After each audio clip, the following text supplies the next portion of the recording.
Bapak Kabid yang sudah memberikan kesempatan. Selamat pagi Bapak Ibu. Pagi ini saya akan menginformasikan tentang simulasi akan terjadinya gempa.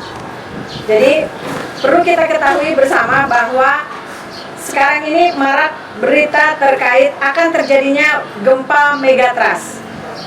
Sesuai dengan informasi yang disampaikan oleh BMKG bahwa gempa megatrust itu terjadi kurang lebih 20 tahun sekali dan terakhir terjadi di tahun 2004. Untuk itu, pemerintah melalui BMKG menginformasikan kepada seluruh masyarakat bahwa kita perlu waspada akan terjadinya gempa megatrust di tahun 2024 ini. Langkah-langkah apa yang perlu kita ketahui dalam menghadapi bencana gempa megatrust ini? Yang pertama adalah kita harus tetap tenang, tidak panik, dan waspada. Saat ini saya akan menginformasikan langkah-langkah yang akan kita ambil pada saat terjadi gempa. Strategi pertama, apabila kita berada di dalam ruangan.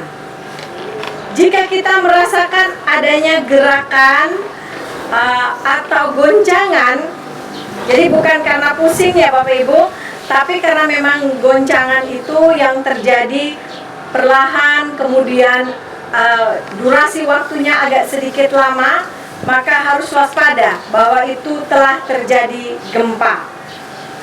Kita harus tetap waspada. Kemudian apabila telah terdengar bunyi sirine panjang atau peluit panjang, maka itu adalah informasi telah terjadi gempa bumi atau bencana alam.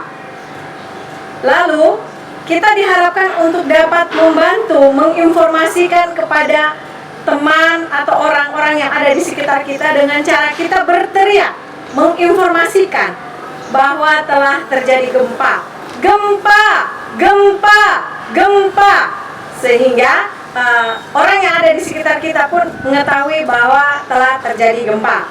Kemudian kita harus memperhatikan jalur-jalur evakuasi yang sudah ada, yang telah ditentukan. Kemudian kalau kita berada di ruangan, upayakan untuk mencari media atau meja yang kokoh dan kita berlindung di bawahnya, di kolong meja. Seperti itu ya Bapak Ibu. Lalu menghindari dari benda-benda atau lemari yang mudah roboh. Ya.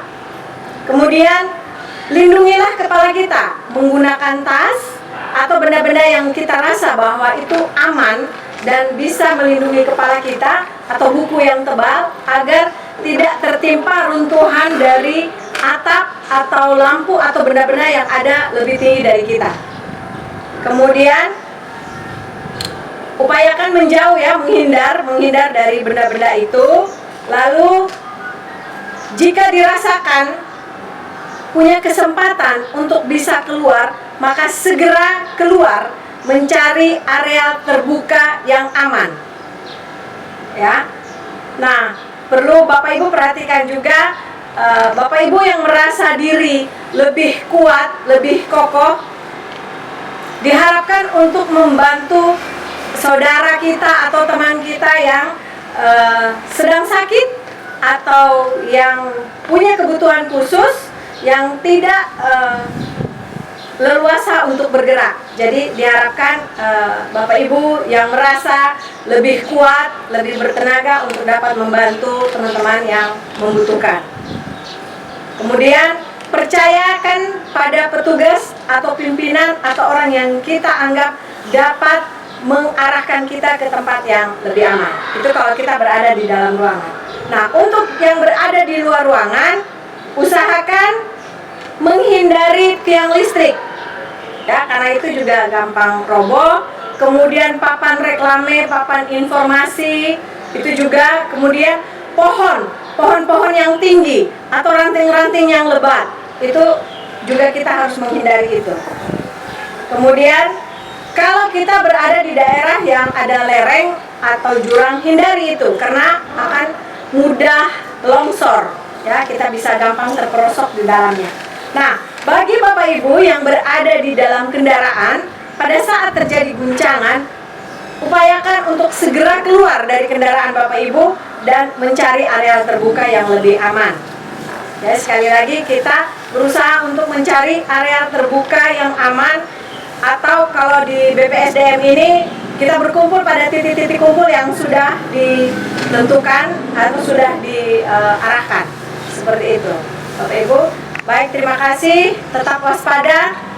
Bencana alam akan terjadi kapan saja tanpa informasi. Untuk itu kita tetap waspada, berhati-hati, tenang, dan jangan panik. Terima kasih.